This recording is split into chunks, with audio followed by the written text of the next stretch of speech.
Je suis avec Isabelle Odo à l'Arvaux. On est au deuxième jour, donc évidemment on n'a pas tout, mais Isabelle déjà, qu'est-ce que tu as eu comme nouveauté? Qu'est-ce que tes équipes ont sorti?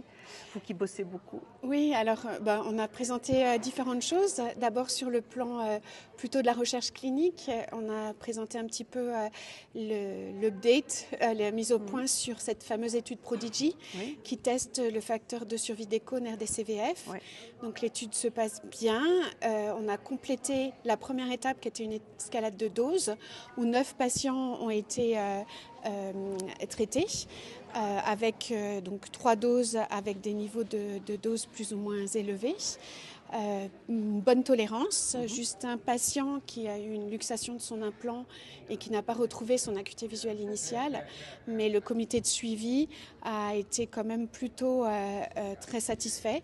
Pour valider l'étape 2, donc l'étape 2 c'est une étape d'extension avec des patients qui sont moins atteints, avec un bras d'histoire naturelle qui contiendra 6 patients et 2 bras avec une dose moyenne et forte, avec dans chaque bras 9 patients.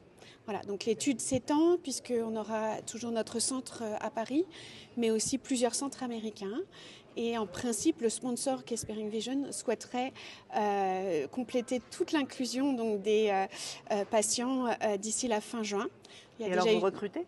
Voilà, on recrute, donc c'est des patients qui ont une rétinopathie pigmentaire liée à 3 gènes, soit rhodopsine P26A ou B, avec une acuité visuelle qui est comprise entre 20 sur 200, donc un dixième, et 20 sur 40, donc 5 dixièmes, et un champ visuel